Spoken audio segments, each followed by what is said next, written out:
తక్కువని కాదు, అందరం ఉన్నాం జిల్లాలో. నేను అందరూ హేళనగా మాట్లాడినారు. బీజేపీ పార్టీకి ఎక్కడ ఓట్లు ఉన్నాయి, కౌంటింగ్ అప్పుడు కూడా నాతో మాట్లాడినారు, నువ్వు గెలవవు అని, బీజేపీ పార్టీకి ఓట్లు రావు, సింహాలు ముందుకు పోలేదని. కానీ నేను 18,000 ఓట్లతో గెలిచిన. నాకు మా వాళ్ళందరికీ చాలా మంది సపోర్ట్ చేశారు. నేను ఎంపీ అభ్యర్థిగా నిలబడితే ఎంపీగా గెలిచేవాడిని. వెంకట సుబ్బారెడ్డి గారు బాధ్యత తీసుకున్న తర్వాత చాలా కొన్ని విషయాలు ఇప్పుడే మైదుకూరు విషయం చెప్తున్నారు. జమ్మలమడుగులో ఎలాంటి పోలీసు ప్రాబ్లం రావడంలే, రెవెన్యూ ప్రాబ్లం రావడంలే. మోడీ గారు చేసే పనుల వల్లనే మననే అమిత్ షా గారు చెప్పినట్లు ఈ రాష్ట్రానికి 3 అంతల ఇంపార్టెంట్ ఇచ్చేది వాస్తవం.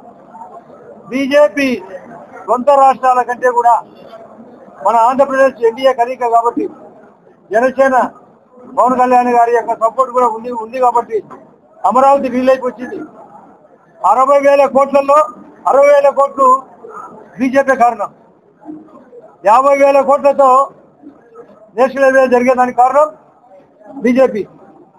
70,000 కోట్లతో రైల్వే ప్రాజెక్టులు జరిగేదానికి కారణం బీజేపీ. ఈ జిల్లాకు కొప్పర్తికి 2,300 కోట్లు లభించేదానికి కారణం బీజేపీ. ముఖ్యంగా ఈ జిల్లాలో అన్ని చోట్ల నేషనల్ హైవే వర్కులు జరుగుతున్నాయి, రైల్వే స్టేషన్ల వర్కులు జరుగుతున్నాయి. వైజాగ్ లో ప్రధానమంత్రి గారు స్వయంగా వచ్చి మన 8వ తేదీ నాడు రైల్వే జోన్ ప్రకటించిపోయినాడు. వైజాగ్ స్టీల్ ఫ్యాక్టరీకి 12,000 కోట్లు. పోలవరానికి కారణం బీజేపీ. కాబట్టి మన కార్యకర్తలందరూ మనమందరం సమిష్టిగా పనిచేస్తే మన జిల్లాలో నేనైతే బీజేపీ ఎంపీ అభ్యర్థి కావాలని మన వాళ్ళని నిర్ణయించమని చెప్తున్నా. అధ్యక్షుడు వెంకట సుబ్బారెడ్డి గారు గట్టిగా పనిచేయాల. మేడం కూడా చాలా లోతైన రాజకీయం చేయబట్టే ఎలక్షన్ లో కూడా మెజార్టీ వచ్చిందని బట్టి ఆమె ప్రకటించారు తప్ప మన వాళ్ళే. దీంట్లో ఎవరు ఎక్కువ మందికి మద్దతు వచ్చిందో దానికి వచ్చింది. నేను సుబ్బారెడ్డి గారిని కూడా నామినేషన్ వేయమని చెప్పిన, వీరం శ్రీధర్ రెడ్డి గారు సుబ్బారెడ్డి.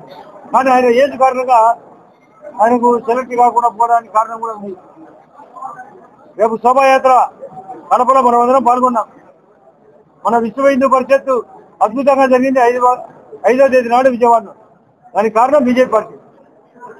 బీజేపీ పార్టీ ఇప్పుడే దేవానంద గారు చెప్పినట్లు ఓబీసీ కులాలకు కూడా 10% రిజర్వేషన్ ఇవ్వడం అనేది సాధ్యమైందంటే బీజేపీ. జమ్మూ కాశ్మీర్ లో ఎలక్షన్ జరిగినాయంటే కారణం బీజేపీ. రేపు ఢిల్లీ ఎలక్షన్ లో కూడా గెలవబోతున్నాం. ఢిల్లీ ఎలక్షన్ లో కూడా మననే